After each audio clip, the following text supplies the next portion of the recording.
Midgets, mites, boys and girls, and a lot of supportive parents watching this game tonight. For all those of them, this week is for them. Here's the story. Youth hockey is flourishing in America as never before. From midgets to juniors, over 250,000 kids in 44 states are playing hockey. Nearly 12,000 teams and over 500,000 volunteers will celebrate this week as National Youth Hockey Week in America.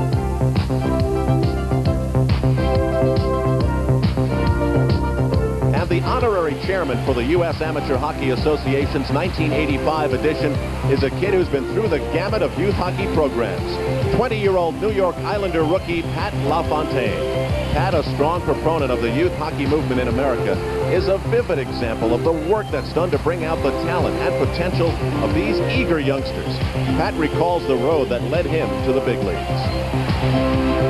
I started out, I was born in St. Louis, and started skating in St. Louis when I was younger, and my father was transferred to Detroit at 7, so I started my organized hockey in Detroit and just went through the ranks. The local hockey rink, Lakeland Arena, which was about a mile from where we moved to, just happened to open when I was 7 years old, so I was fortunate that there was a rink close enough and I can continue playing hockey. So I just went up through the mites, the squirts, the bantams, Pee-wee's, bantams, and midgets, and then on to junior hockey. So all my hockey was kind of localized, and I was fortunate enough to move on in hockey and excel, and enough to make it into the pros, which was a childhood dream. And when I went to the Olympics, after watching the 1980 team win the gold medal, I think any kid in the United States would be thrilled to play for that.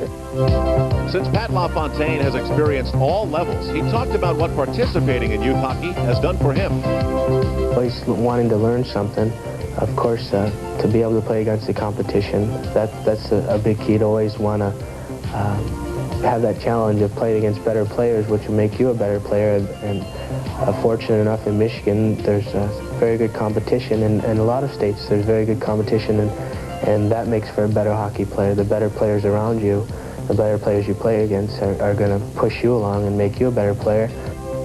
And since coaching these youngsters plays such a significant role, Pat has his own ideas on how the game of hockey can be taught. When I was a kid, my father stressed work on your weaknesses. You know, things were always, if you were good at your skating on your crossovers on your right side, we'll work on your left side. If you're good with your wrist shot, we'll work on your backhand. And kind of just to work on to be an all-around player, to learn new things, new tricks, never stop learning. And I know that's probably the biggest thing that helped me, and I'd teach that. Always work on your weaknesses. If a kid could come along and skate around the right side and take a big shot and score, I'd say, okay, well, let's see you do it on the other side. And then, you know, it kind of makes the kid realize, well, geez, I have to work on this. The parents of young hockey players know the risks, but are willing to let their children participate. Pat's been through it all and offers some thoughts to doubting moms and dads. The kid loves the game, and you know, he idolizes players, and he wants to be like that someday, and he wants to work for it. And I just say, let him go do his own thing. I think you have to support him. You know, everyone has dreams. If he wants to be a hockey player, nowadays they wear masks. They don't check until they're bantams. There's a lot of positive things, and for some mothers or fathers that are worried about their sons getting injured, I think nowadays the protective equipment is good, and you rarely hear of youngsters getting hurt. And I just say the best thing to do is support them, and not to ever push a youngster too much, but just let him do his thing, have fun, support him, give him encouragement, and never put too much expectations on him. For Pat LaFontaine, the expectations came naturally, and through fun, hard work, and a competitive zeal, Pat's rise in youth hockey was swift and on target. Making the Olympic team and the National Hockey League in one season may not happen for everyone, but Pat LaFontaine, honorary chairman of National Youth Hockey Week, stands as a very positive example of what this week across America is all about. That's certainly a perfect choice to be the spokesman for Youth Hockey Week. After all, with that baby face, he still looks like he could play youth hockey. There's a very special event taking place for the first time in the All-Star Game this year, the selection of honorary coaches for both the Whales and the Campbell.